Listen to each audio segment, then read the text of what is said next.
Hey, welcome back to the live stream. My name's Josh.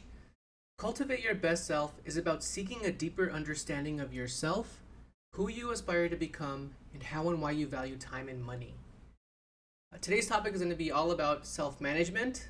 Now, I'm going to ask you to bear with me because, excuse me, I didn't finish the presentation, but I can still talk about each one of these topics. I have my notes here on the side. I've got a portion of the presentation up, but I just had a really busy day. My wife's family came to visit, and I wasn't expecting it. So, my days are usually structured in a way that I basically have each hour kind of filled up with things I have to get done. And I allow myself some flexibility because, oftentimes I get kind of pulled away from that because of my newborn son. And I think another month and I won't be able to call him a newborn anymore. Hi, welcome to the stream. Yeah, so with that being said, let's go ahead and get started with the presentation. So today, like I mentioned, is all about self-management. And the first thing we want to talk about is, well, what is self-management? And this is a really great kind of segue from last week's conversation on, Tuesday's conversation on self-awareness. And because self-awareness is actually a component to self-management. So let me go ahead and share my screen, but I gotta change my camera settings. So give me a second here. Am I selecting the right one? No, I'm not.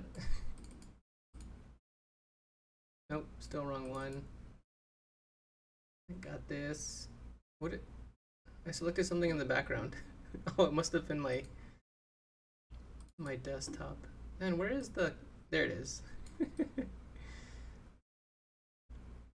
I wish there was a quick way to do this. Maybe I need to look up a quick way to kind of minimize kind of where my camera is, or I guess where my the video recording is. And then I'm not sharing this. There it is. Okay. That first page is blank. So, what is self-management? Self-management is, oh, you know what? Let me turn this off because I already have it on the background. There we go. And then let me change my camera again. There we go. That's better. The self-management is taking control of your thoughts, feelings, and actions to better your personal and professional success. That's like the most simplistic definition that I kind of combined when looking at a bunch of different definitions from different sources.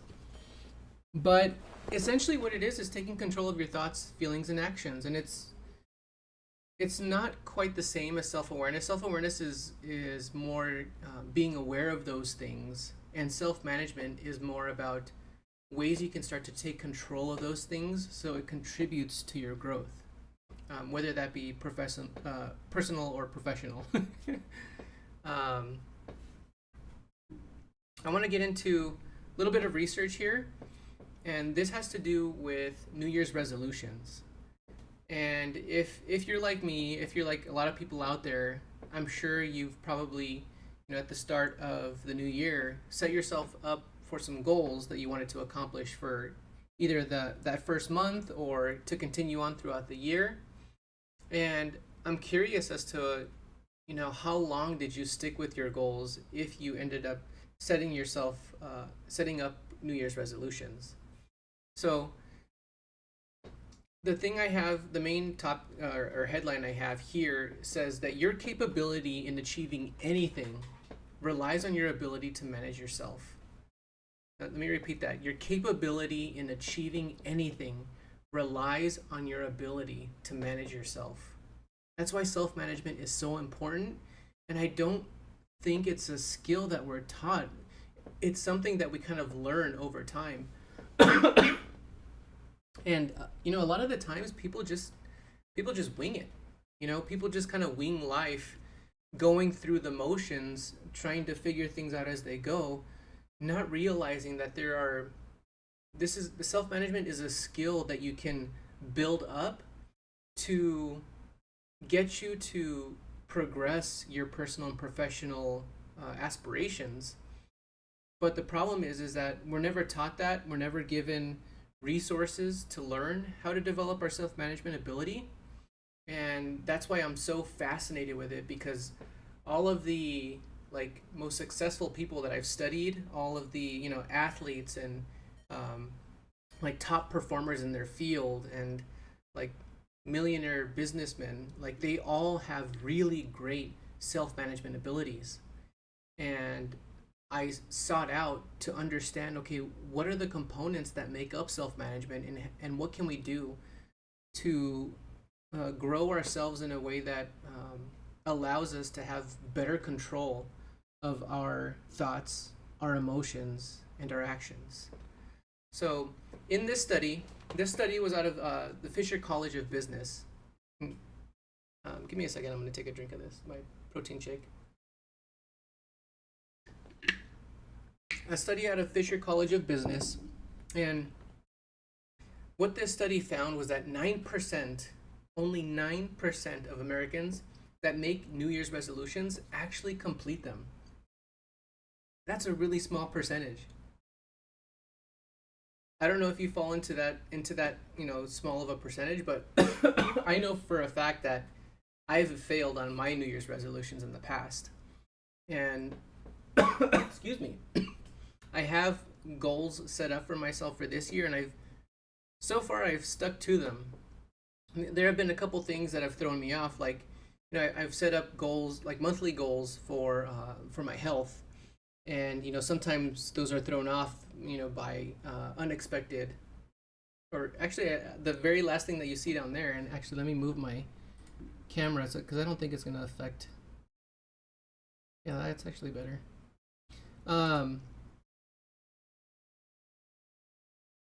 That last bullet point down there, these are the potential reasons why people don't stick to their goals, but unforeseen obstacles like job loss, injury, and then there's a whole bunch of like reasons why, like your house could burn down. Hopefully it doesn't, but things that aren't necessarily in your control and that are completely unforeseen, like the market crashes and you end up losing your job. Things like that is actually like a valid reason for why you might not stick to a goal. But I think those are really rare. So let's continue on with the study. 23% quit by the end of the first week, and then 43% quit. Oh, I put quite there. Quit by the end of January. That's crazy. That's getting close to almost half quitting by the end of January. And then as the study continued, as I kept reading on that study, I think it was like some like basically the rest of them end up giving up within that first 3 months. So I wanted to list a reason why, and here are some potential reasons. Lack of clarity on what their goals are. They're too vague. They're unrealistic. They might not realize that they're setting themselves up for like something unattainable. Something like way too crazy. Like I want to be a billionaire by by the end of the year. I don't know, something crazy like that. But don't align. The things don't align with their values, their passions, or their commitments, and then they end up giving up on it because like they realize like, oh, this is not for me. And over reliance on staying motivated. At the beginning of the year, I think a lot of us tend to think that this kind of like time bound effect of this motivation that we feel. I'm just checking to see if my wife's coming in, but because I heard somebody outside. It was just a neighbor. A lot of us have this sense of like we can't start our goals until the actual new year begins, because I don't know, it's like this really weird sense of time, like a year kind of signifying the beginning, and that being associated with our ability to start, bettering ourselves, or whether it be like, the beginning of the month. Okay, I'm not gonna start this right now. I'm gonna start it at the start of the new month.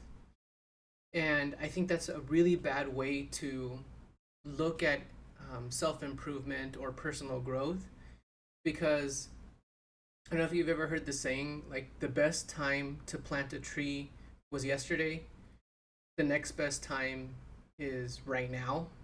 I think that is a really great phrase that applies to, you know, your own personal growth, and setting goals for yourself. Right now is the best time to start that. Irrespective of where we are in the month or the week. It doesn't have to be on Sunday. Right now is Thursday. If you've been wanting to start something, start it today. Write down what you want your outcome to be for a particular goal, and just start today, or start tomorrow. If you're getting ready for bed, you're watching this at a particular time where it's like nighttime, and you're kind of in bed, then start tomorrow. It doesn't have to be at the beginning of anything. That's just um, like a made up a made up like time association with things starting from a beginning, when in actuality you should be looking at it as, I can start today, right now. And then one of the potential reasons why I didn't, or that I didn't list here, is that self management has a huge part to do with it. And I want to get into the components of self management, and they're actually here listed on the side there. Self awareness is one, which we talked about kind of in depth last week. So if you hadn't seen that, go check it out. That was my live. Sorry, I keep saying last week. My time is kind of off. It was from Tuesday, this past Tuesday. But I go into depth for self awareness in that live stream, so go check that out. But that's one component. Emotions and mindset is another. Mission setting, or goal setting. I love calling goals missions because it's more fun to go on a mission. Mission setting and prioritization is the third. Process and habits, or processes and habits.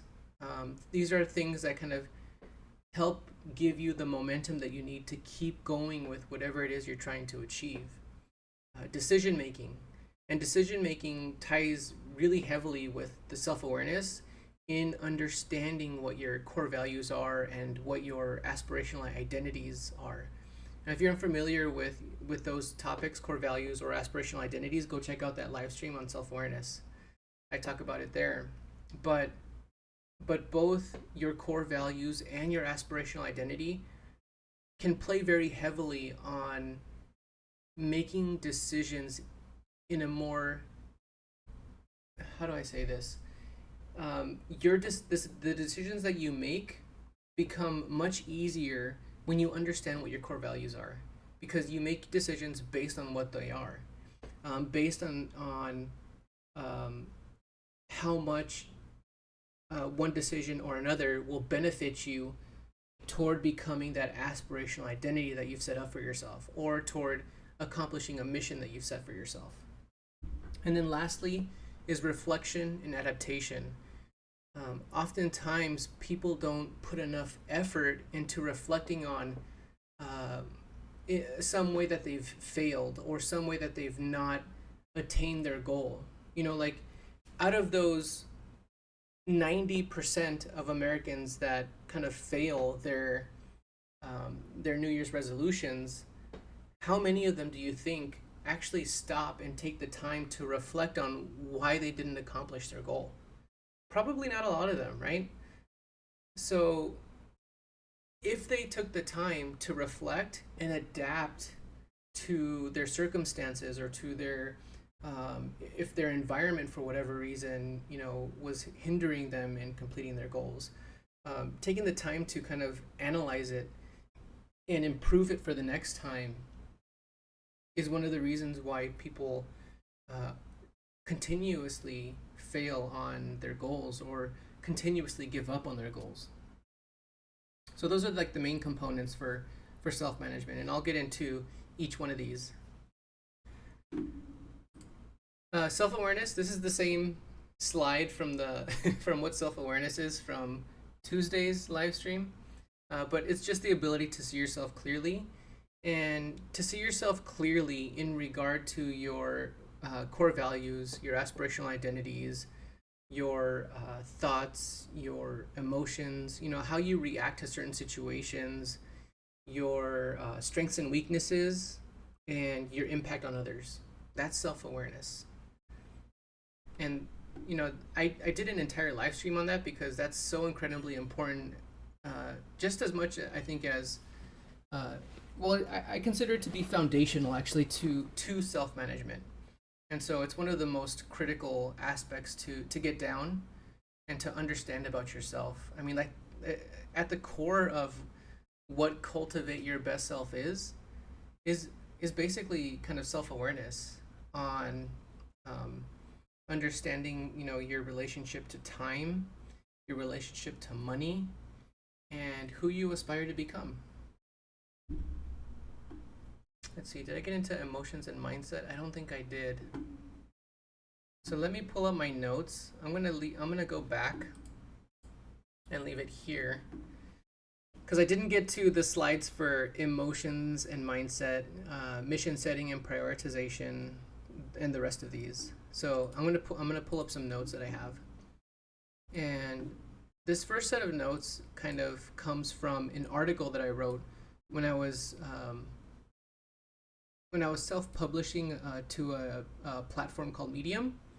And this was when I initially was kind of looking into doing all my research and getting all the information on self-management, knowledge management, and money management, which are the three like overarching topics for my YouTube channel, for this channel.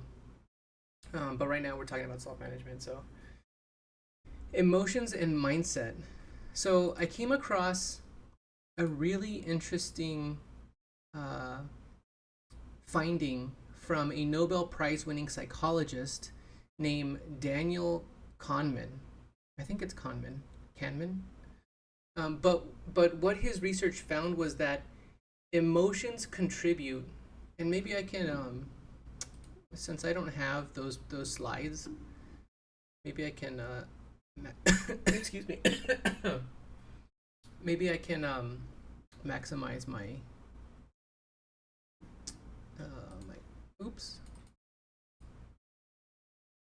my camera.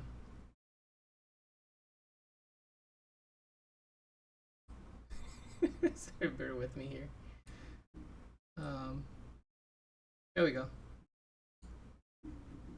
So right now we are on emotions and mindset, and I'm covering an interesting finding that I came across. So the Nobel Prize winning psychologist Daniel Kahneman found that emotions contribute around 90% to our decisions, and logic only factors in for around 10%. Now just consider that for a second. Our emotions contribute around 90% to our decisions, while logic only factors in around 10%. Now that is crazy. Our emotions are essentially controlling our lives. And if we can't self-regulate our emotions in a healthy and productive way, then we're going to be giving in to whatever our emotions are telling us, whether consciously or subconsciously. And this is one of the more difficult things to kind of take control of, because it can be so easy to make rash, irresponsible decisions, especially when we're in a situation where our emotions are high. If we've gone through a breakup, if you've ever been through a breakup, or you've lost someone close to you, I don't know, there's so many variables that can contribute to your emotions running high. If you've lost your job, if you're moving, in my case, if you just had a baby, there are lots of things that can play into you making bad decisions because your emotions are running high. And so there are strategies and things that we have to understand about ourselves and that we have to practice on a daily basis. Things like um, reminding yourself of what your core values are and what your missions are in life, and kind of comparing those to your strengths and weaknesses as a person in order to kind of make the most informed decision that you possibly can. And one piece of advice that I would give, that I would absolutely kind of like take to heart, is if you're in a state of high emotion, and that could be, you just broke up with your boyfriend or girlfriend, you just lost your house, you just whatever it is, you just lost a family member, you just had a baby. Take time to realize that you're in a period of high emotion and you want to avoid making really big decisions during this time, because your brain is literally incapable of making a rational and logical decision during a time of, or during a period of high emotion. And the reason why that happens is because our brain tends to turn off the prefrontal cortex responsible for rational and logical decision making. And you want to give yourself time to process your emotions so that you can have the best chance of making the most informed and rational decision, especially if it's a big one, if it's a big decision. So that's emotions. Mindset. Mindset I kind of talked about a bit last week, but essentially what I want to cover with mindset is that it's important to understand that in order to contribute most to your personal and professional success, it's important to adopt, I would say, two critical mindsets. And there might be more. I'm just kind of talking about what comes to mind now. And the two that come to mind are growth mindset, which is kind of tied in with continuously learning, being open-minded to what others, the feedback that you get from others, and just striving for learning things that will contribute to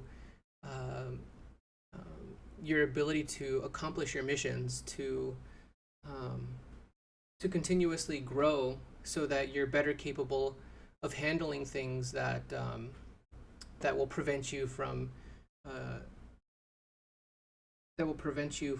giving up on your goals. And then, so that was growth mindset, and then beginner mindset. And beginner mindset is kind of approaching everything with this kind of like beginner's mentality.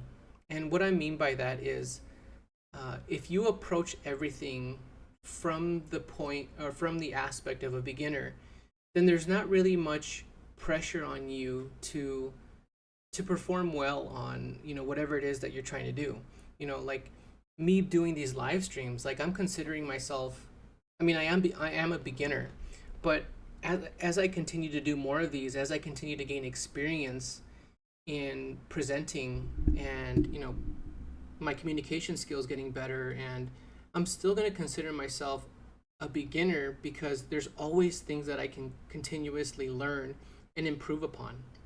And I think that's an important mindset to adopt, because there might be someone who can offer you some feedback, and if you're of the mindset like, oh, I'm already an expert, or I'm already like the best that I could be, what can I learn from you? You might close yourself off to feedback that you could be getting from other people, and you don't want to like give off that superiority complex, being that you're better than everyone else, or than I don't know, you just don't want to close yourself off to that potential feedback.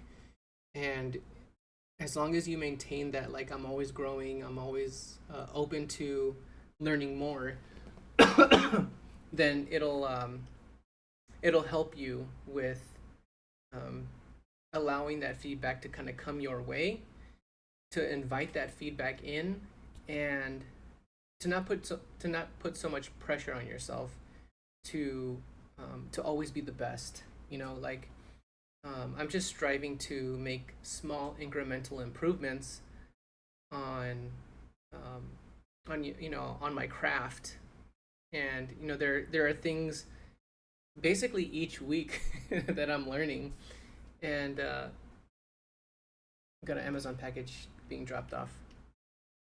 There are things that I'm learning every single week about this whole process of doing live streams, of presenting and speaking, even speaking. I think my ability to, and oh shoot, I don't know if I'm speaking close enough to the mic, but elevating my volume, or trying to speak a little bit slower but more clearly, not trying to rush through what I'm saying so that it comes across with more clarity. All these things I'm considering when I rewatch the live streams, and I kind of take notes on what I can improve for the next time. That was mindset, emotions, and mindset. Mission setting and prioritization. Again, mission is kind of my word for goal, or goals, missions. And when it comes to self-management, it's really important to understand what works for you when it comes to setting up your goals.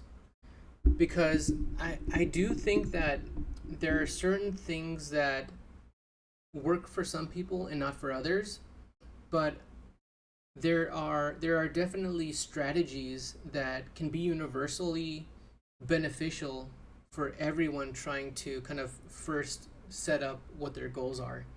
And I think I'd mentioned in last week's video, Tuesday's live stream, that there's 3 tips for when you're just starting out a particular goal.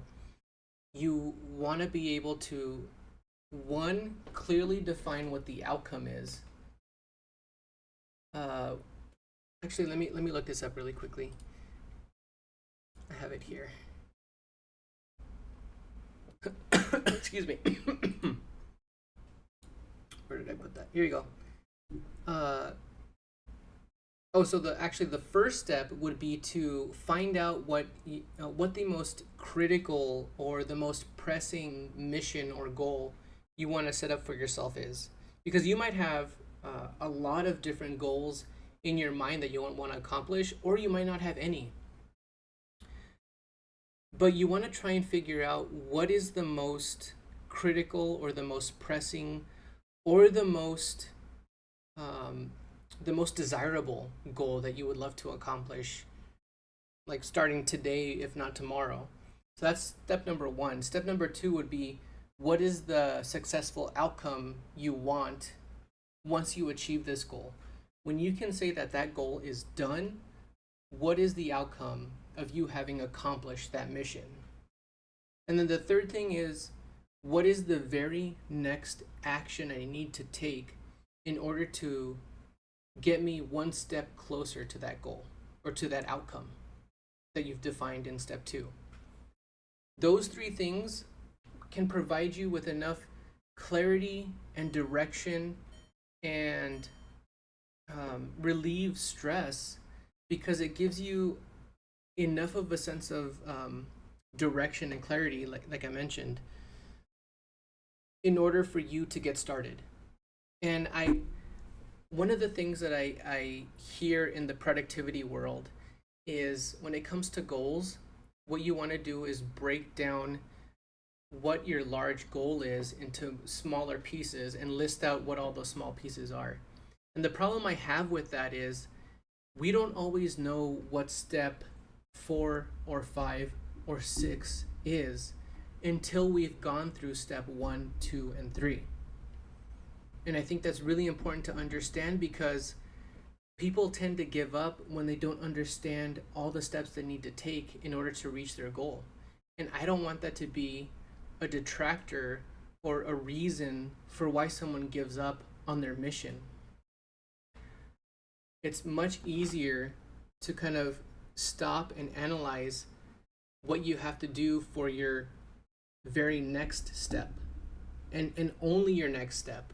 And once you've reached that next step, then you go on to the next step and to the next step.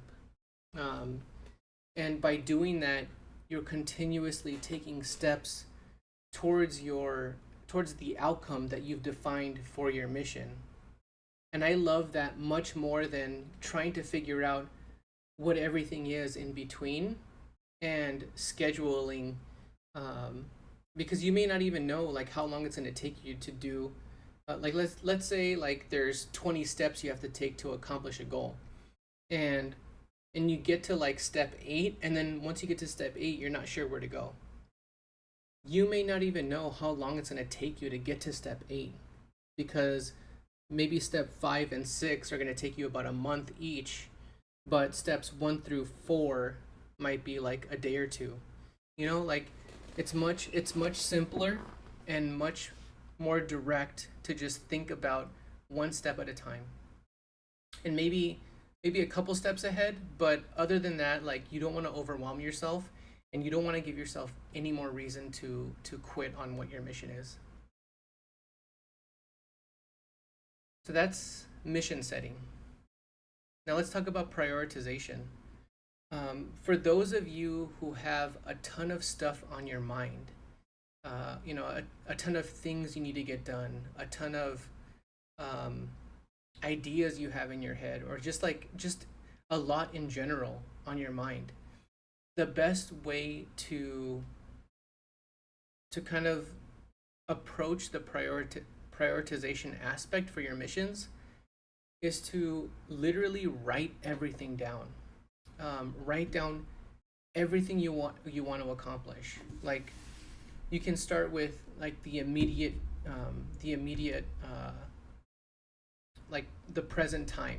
Like, there are certain things on your mind that you have to get done within this next week, and then there might be things that you want to try in the future. Write those down too. Go through everything in your mind. I think I got something in the chat. Regarding my painting goals, as soon as I am about to finish a painting, I make sure I have another one ready to go. I'm enjoying this so much. That's awesome. Yeah, and I would urge you to, because I know like your particular, initially what your particular thing was just to paint, and I don't know like what. I think right now, like, your outcome is to see the final product of what it is that you're painting, right? But is there anything, I would question, like, is there anything else you want to get out of learning how to paint? Because right now, like, you kind of have like your process for how you go through your paintings, right? Like, you have the numbers that you paint in. And it's really great. It's really like cool to see your progress. And but is there anything additional that you want to take away from painting? Like, what is it about painting that you enjoy so much? And is there anything else you want to get out of painting, other than kind of just like seeing what your final product is? Because like for myself, for example, like when I was going through I went through a painting phase too, and this was back in during the COVID days, when I got furloughed from work. They just didn't have enough work, and for 2 months, they had to furlough me. I wasn't working for 2 months, but luckily during that time I was getting paid the unemployment that they were giving out during COVID. But I took that time to enroll in a course that taught me about the fundamentals of painting. You know, like color, like color theory, mixing colors, just like very simple, like understanding. It relaxes me and just clears my mind. But that's that's a really great reason to take it up. You know, like it I would say that it helps you kind of regulate, and you might even like while you're doing it, you might even want to like. Well, I guess you want it to clear your mind. You don't want to be thinking about other stuff. But yeah, no, that's good. No, so but what I was saying was, for me, like I wanted to be able to get to a point where I could paint on my own and have the paintings look like somewhat like a. Um, I'm trying to think of the style, but maybe I could pull something up because I have a whole lot of artists that I was that I have a list of artists that I admired and wanted to paint like when I was going through my painting phase. Um, but and you know it's different for me. Like for me, like it could be a little bit stressful just because the colors didn't always turn out the way that I wanted. But that was part of like my process of what I wanted to accomplish with my painting, and I will definitely take it up in the future because I love to paint. I took up a painting. Was it oils? I think it was like a water-based oils that you could that was like really easy to clean. Like you didn't have to use. There's like these toxic chemicals that you have to dip your paintbrush in for like regular oils, and yeah, like. But let me see if I can pull up some of the artists that I really loved when I was going through my painting phase. And I'll pull up let's see, can I pull this up here? My on the camera, yeah. Oh, I can pull this up like do that, yeah. I'm not looking to be professional. This just gives me something to do that I'm enjoying.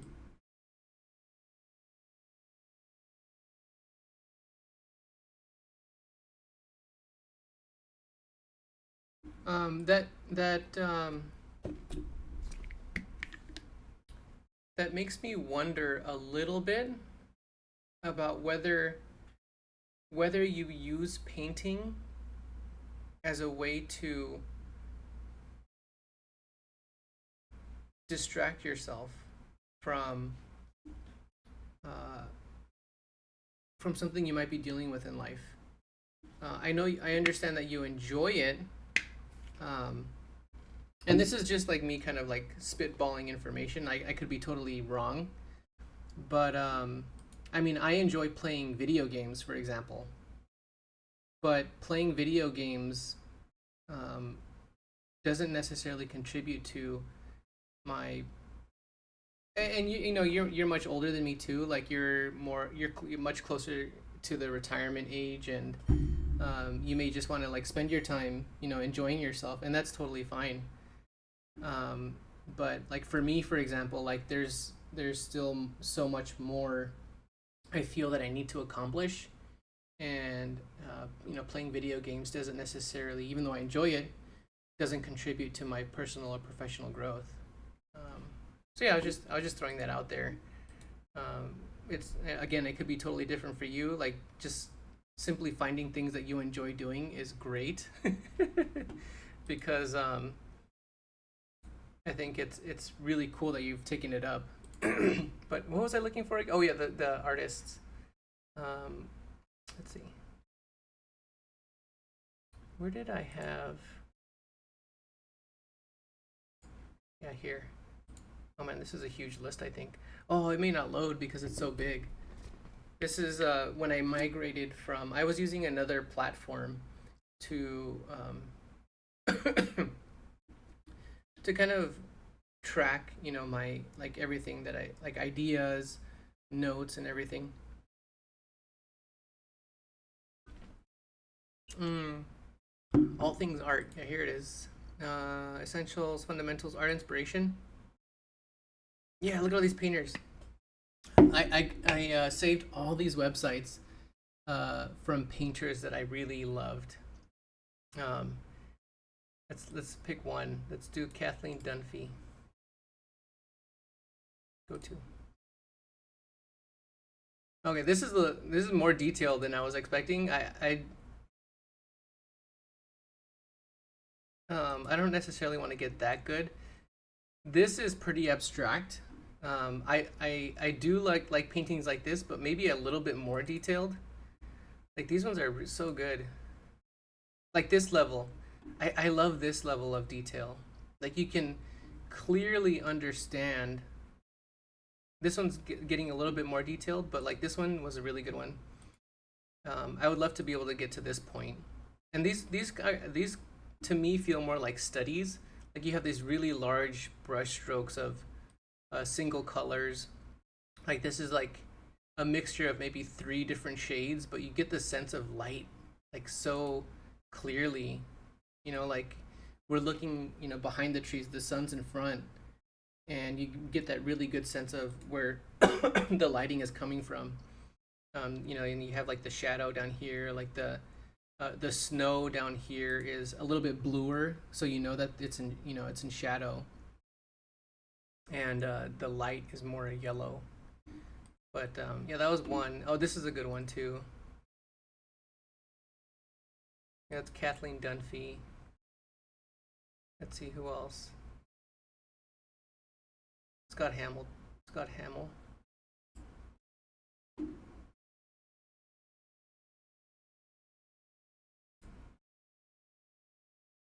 Yeah, that's really nice.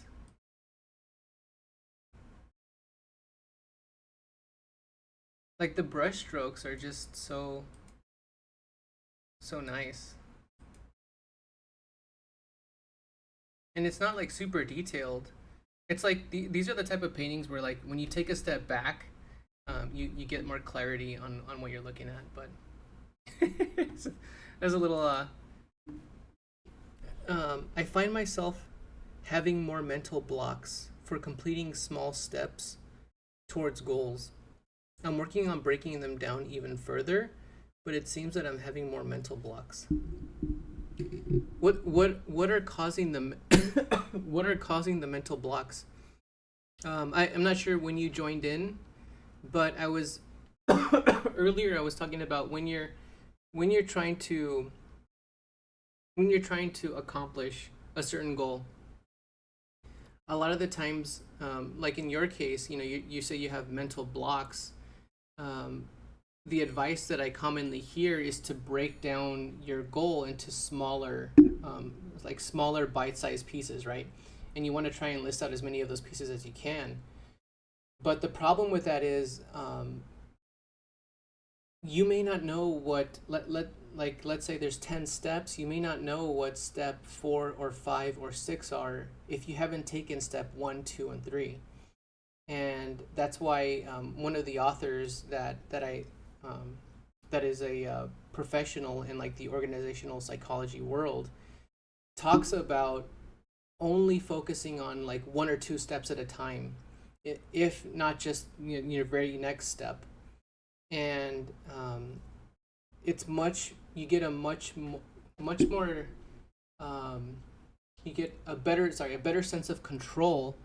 You reduce the amount of stress because you're not worrying about what all the other steps are. You're just focused on that very next action, or that the first, you know, one or two steps.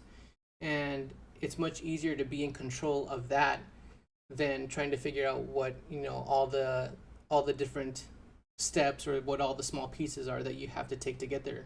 So that can be overwhelming, you know, like trying to figure out what everything is, can be much more overwhelming than just focusing on that very next step.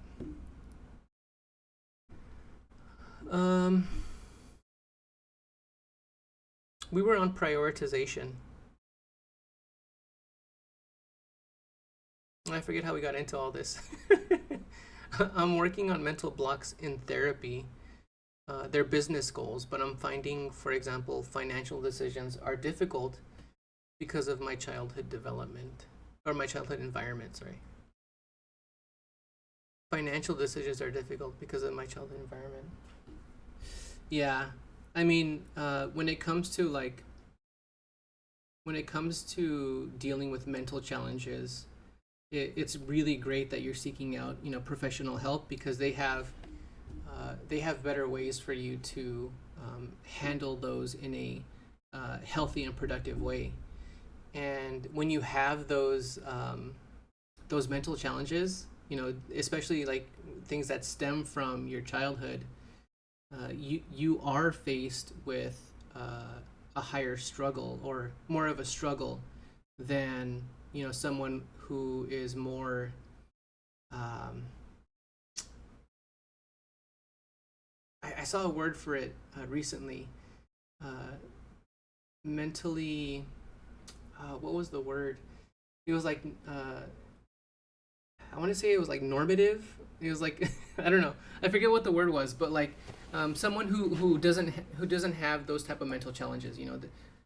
Someone who kind of grew up a normal life, had great parenting and are able to healthily cope with things that they deal with and have better control of their emotions.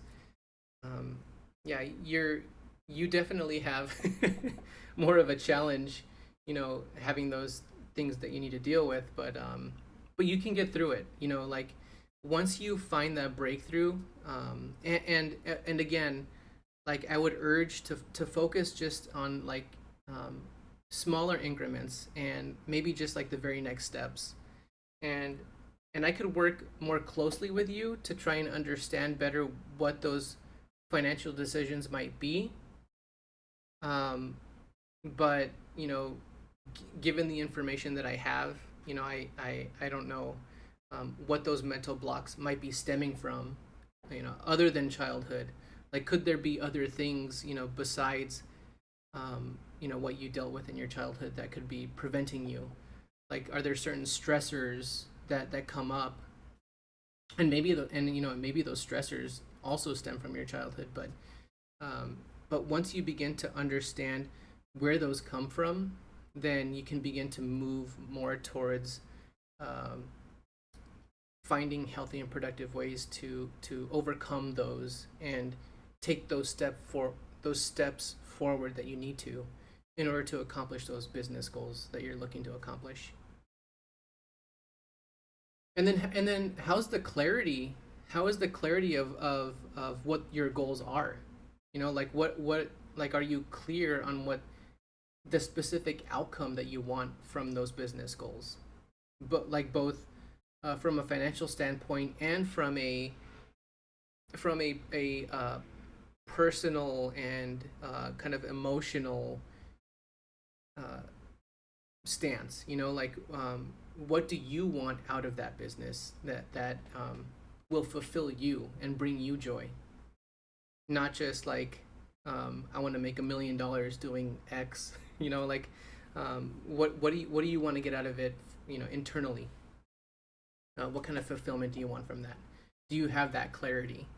And then once you gain that clarity, that might contribute to uh, not worrying so much about um, what might have contributed from your childhood. You might focus more on what you hope to attain in the future, internally and emotionally, and you can focus on those things rather than um, what your past has kind of dictated as you've moved forward in life. I hope that makes a little bit of sense. So that was mission setting and prioritization, process and habits. Now, when it comes to both process and habits, I want to recommend the book Atomic Habits by James Clear. He has a really great process for how to develop tiny habits that contribute to to your long-term success. And these tiny habits, um, I I wouldn't say, like for me, I always preach that um, habits and, things that contribute towards your goals shouldn't be so strict in terms of, like, let's say you set up a habit that you want to do every single day.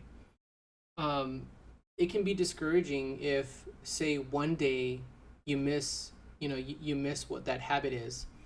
And it may discourage you from continuing on that habit because it takes a while to develop a habit. I forget what the timeline was, but I want to say it was like at least maybe 2 months of consistently doing something to develop that as a habit. Basically, it's like when you're able to do something without really thinking about it, and it's contributing to your progress in your personal and professional success. But I'm always of the mindset that you don't want to be too rigid with it, because if you fail, and oftentimes we do because we're human, it can prevent us from moving forward or from continuing on with something that's going to benefit us. And instead, I would challenge you to keep in mind, if you're doing it more often than not, that phrase, more often than not, is, there's something about that allows you um, to not be so hard on yourself, to not move forward in a fashion that is so rigid in accomplishing what you want to accomplish. If you acknowledge that there are going to be times that we can't always keep up with a certain habit, um, that's okay. That's part of the process. But if you're able to do it more often than not, then you are performing that habit that's going to contribute to your success successfully. Does that make sense? Like you're taking that on in a successful manner, and that's what you want. You want to be able to do things more often than not that are contributing to your success. So yeah, but when it comes to habits, check out Atomic Habits by James Clear. Decision making is really tied closely with your self-awareness. And the more you understand your core values and your aspirational identities, the better decisions and the easier it is going to be to make those decisions for yourself. um, when things come up, and immediately, if you understand that that something that comes up doesn't align with your core values, then you're going to understand, I don't need to I don't need to go that route, or I don't need to make the decision that is detrimental to my progress in my missions or my success. And so that's why self-awareness is so closely tied with the decision making, your decision making ability. So yeah, decision making becomes much clearer when you know what your core values are, and you know clearly what your missions are in life. And then reflection and adaptation has to do with analyzing um when things aren't working and you want them to work. Why aren't they working? Reflect on it, and then adapt your process so that it becomes easier to implement the things you want to implement, the habits that you want to implement. I think it's already 7 o'clock. I didn't realize I was talking for so long. But but that's it for this one. I mean, self management is going to be continuously a topic. I mean, self awareness, you saw in Tuesday's live stream, I spent an hour talking about self awareness. I could spend an hour talking about each one of these, and if not more. But yeah, I'll continue on with this theme of self management and helping you guys cultivate that ability to be able to manage yourselves more successfully. And I think next week we'll talk a little bit more about emotions and mindset on Tuesday, and I'll give you guys some helpful tips and maybe some prompts to help you dig deeper within yourself. because you guys know Cultivate Your Best Self is about seeking a deeper knowledge of yourself, who you aspire to become, and how and why you value time and money. That's it for this one. Keep learning and keep growing. I'll catch you guys next Tuesday at 6 p.m. Peace.